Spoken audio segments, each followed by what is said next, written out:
there, Chef Donna here, and welcome to Everyday Homemade. Everyday Homemade is designed to teach you the basics of cooking, all the while making something delicious and homemade for your family. Today, I'm going to be making a beef pot roast in the Instapot. If you've never used the Instapot, I'm going to show you how super easy it is to do so and how quick it is versus braising something in the oven. So let's go ahead and get started. The first thing I'm going to do is get the Instapot warmed up. So I've hit saute and it's heating. I'm going to wait till it reads hot in the screen, and then I'm going to sear the beef in there to get a little bit of color on it. I did buy a chuck roast and I cut it up into small pieces and removed some of the big fat veining that was through the steak, because I don't want too much fat in the pot when I have to make my sauce later on. So once this comes up to heat, I'll come back and we will get it searing. The Instapot has come up to heat and it reads hot in the screen, so I'm going to go ahead and add some oil right into it, and then we're going to sear. So you can see that it is very hot. So I'm going to just put one side down, and I don't want to overcrowd the Instapot. I'm just going to put a couple of pieces in. I'm going to season it with some black pepper and a little bit of salt. So I'm just going to let them sear, and then we're going to flip them over and get some color on the other side. Anytime that you're searing meat, it will automatically release when it's ready. So it easily will turn over. And see, I have some nice color on this. And that's exactly what we want. So I'm just going to brown it on a couple of sides. The meat is nice and brown on a couple of sides, so I'm going to go ahead and get it out of the pot, and I'm going to put the next batch in and get that going. Get in there. I'm going to throw a little salt and pepper on it. A little salt, a little pepper, and then let this next batch get nice and brown. The second batch is nice and brown, so I'm going to go ahead and we're going to remove it from the Instapot. Now I am going to sweat some onions. I want to create some flavor development in my pot roast. So I have one onion chopped up, and then I have 4 full cloves of garlic. I'm going to put these in, and I'm going to let them sweat out and just soften a little bit. I'm also going to add, I have 1 carrot that I peeled and cut into large pieces, and then 1 rib of celery. I'm going to put that in there. I'm going to do a little salt, a little pepper, and I'm just going to let these cook for a couple of minutes and soften up. As you can see, the onions are starting to become translucent. So I'm going to go ahead and add a ½ cup of red wine. And I just want to scrape up the little bits that we have on the bottom of the pot.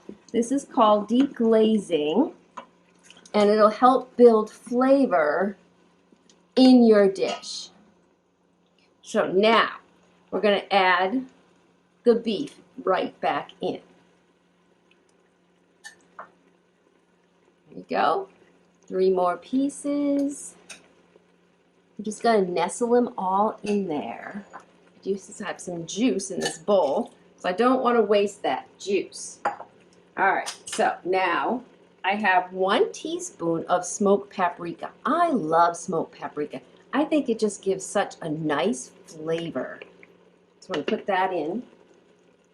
And then I'm going to put in 2 cups of beef broth. The last thing I'm going to add in is a little bit of aromatics. So I have some fresh parsley, I have fresh thyme, and then a bay leaf, and I just tied it. So I'm going to kind of nestle it right into the pot here. And so now that I have everything in the pot, I'm going to go ahead and put the lid on. Just want to tighten it on. I want to make sure that the pressure valve in the back is set to the cooking mode, not the venting mode. I'm going to hit pressure cook. I already have it set for 1 hour and 30 minutes, and I'm just going to let it beef. You can hear the pressure starting to form inside the pot, and you may be able to see the little bit of steam escaping out of the valve. Once that little red button pops up, it'll be at pressure and it'll lock it. There it goes. Now it's at full pressure and it'll start the timer of 1 hour and 30 minutes.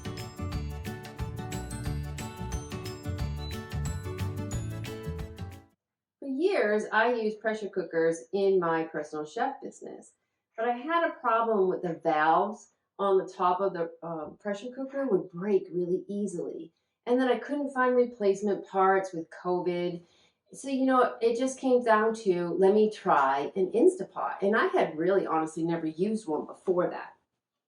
But I do find them a lot easier. You don't have to babysit it and regulate the temperature as you would with a regular pressure cooker on the stovetop. Especially with electric stovetops, because the heat fluctuates so much that it's hard to get it just right. So this I found a lot easier to use, and I can just set it and walk away and then work on the rest of the meals that I'm cooking at my clients' houses. As I wait for the pressure cooker to cook the beef, I'm going to prep the vegetables that I'm going to have with my pot roast today. So I have some carrots, I have a couple of stalks of celery, and then I have a half a dozen of red potatoes. So the first thing I'm going to do is peel my carrots.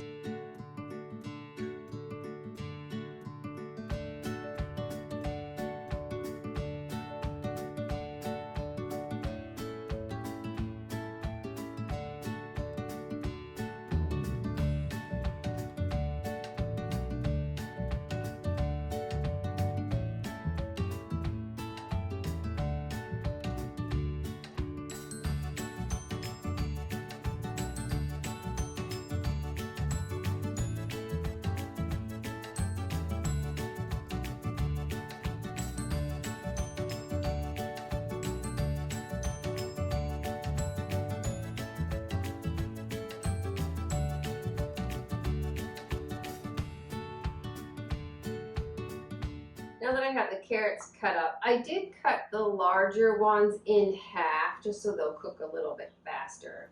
I'm going to go ahead and slice up the celery.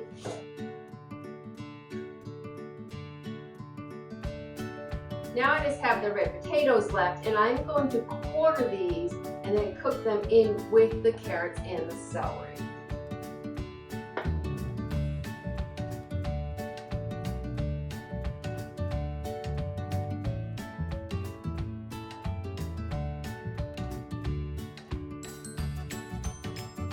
My pressure cooker just finished up just a couple of seconds ago. So there's two ways that I can release the pressure in the pot. I can just let it sit and it'll naturally release the pressure in time, which will probably take about a half an hour or so. Or I can speed up the process and I can hit this little thermostat in the back and turn the pot for you. Oh, you see it kind of popped up on me. And we can put it over to venting. So you can hear the pot is releasing all of the steam. And once it releases all the way, that little red button in the back will collapse down, and then I can safely open up the pot. So I'm just going to let it release for a few minutes and then we'll open it up. It took only a couple minutes for all of the steam to be released from my pot. And the little button is down. So that means it is safe to open. I'm going to go ahead. Now be careful when you take the lid off, steam's going to rush out still. So you just want to back away from it and let the steam release. So I'm going to go ahead and get out all of the meat, and then I want to shred it. So let's see.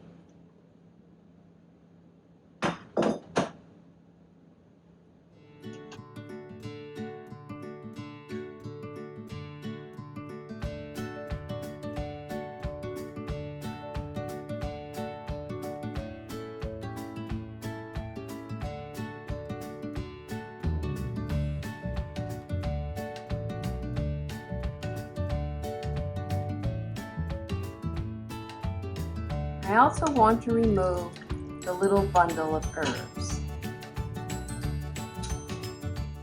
Now that I have all of the meat removed and the little herb bundle, I want to blend the juices that are left in the pot.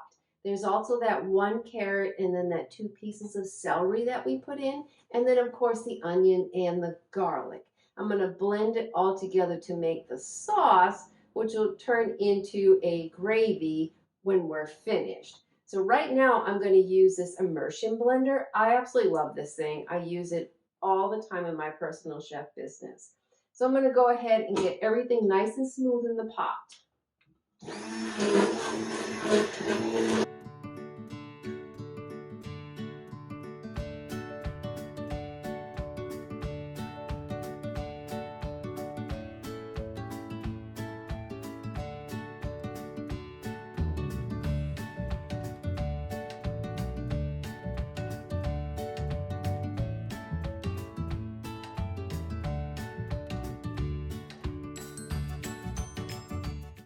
Now that my sauce is blended, I'm going to go ahead and add our vegetables that we want to have with the pot. So I have the carrots and the celery, and they also have some potatoes, the ones we cut up, but I want to drain the water out. I put the water in so they wouldn't turn brown as they sat and waited.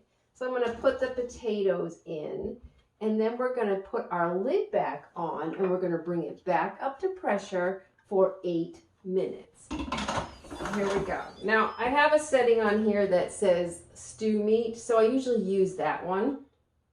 So I'm going to hit cancel and then the stew meat, and then I have it set for 8 minutes.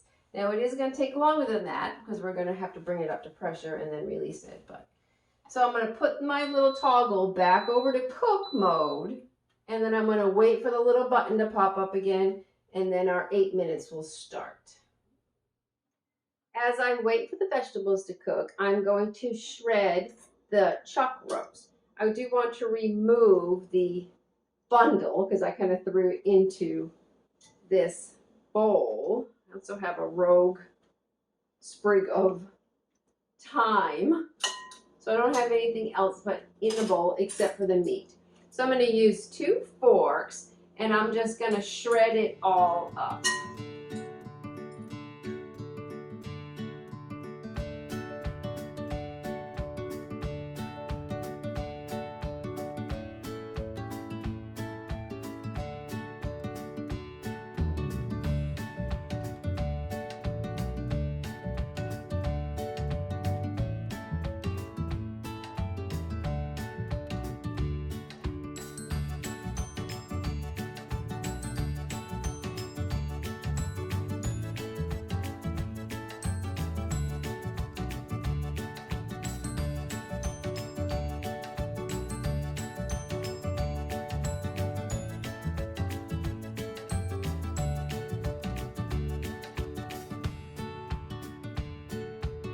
The timer just went off, so I'm going to go ahead and release the pressure quickly again by adjusting the nozzle and letting all of the steam escape the pot.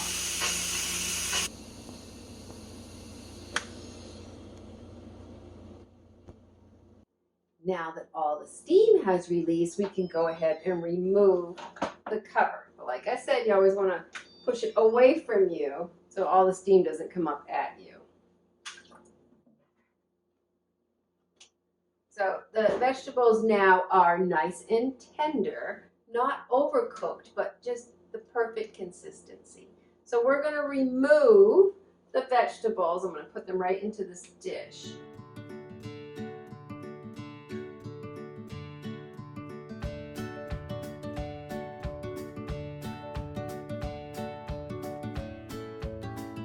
I am going to leave a few of the potatoes in the pot, and then I'm going to blend it again with the immersion blender to thicken up the sauce.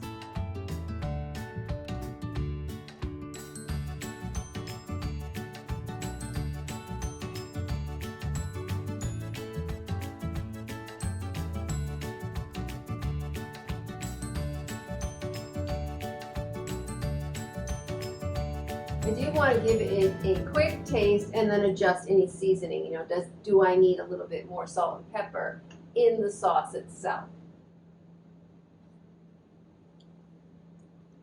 It's quite tasty, but I'm just going to throw in a pinch of salt and a little pinch of black pepper and give it a stir and give it a quick check again. I want to really taste all the flavors. Delicious. All right, so now that I have it thickened up a little bit, I'm going to show you a trick.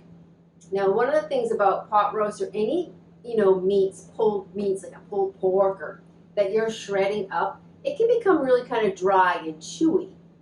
So the trick is after you shred it, put in a couple ladles of the sauce. You could do this before the vegetables, or you can do it afterwards like I'm doing here. Now, I want you to stir it all together. As I mix it together, it is going to absorb the sauce. So I'm going to continue to add more sauce until it's really plump and juicy.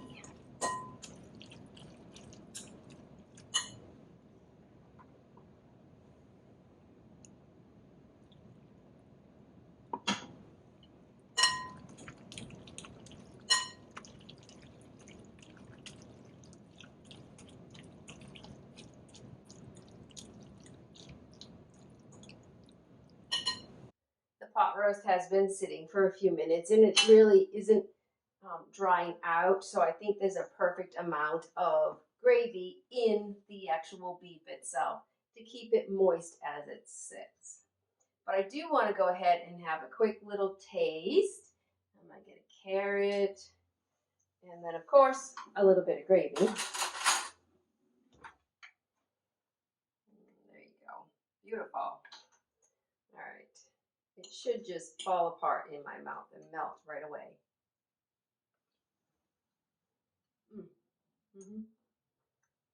Super tender. The carrot is nice. It's not falling apart. Also nice and tender. Just delicious. I hope you get to try this one at home. And you know, if you haven't used your Instapot, it's been stuck in the closet, or maybe you just got one at the holidays and you want to try it out, this would be a great way to give it a little test run. Today, you learned how to make a pot roast in an Instapot. So if you have one stuck in the back corner somewhere, go ahead and dig it out and give this recipe a try. I also showed you a really quick tip, one of my secret weapons in order to keep the meat really nice and moist. Just add a little bit of the cooking broth to the meat, stir it in. I'll tell you, you will never have a dried out pot roast again. And your friends will all be wondering how you did it. So I hope you enjoyed the video. If you did, go ahead and like and subscribe. Leave me a comment. I'd love to hear from you. Or, you know, hit the notification bell to never miss an episode. Until next time, I hope you have a fabulous day and you keep it homemade every day. Bye, everyone.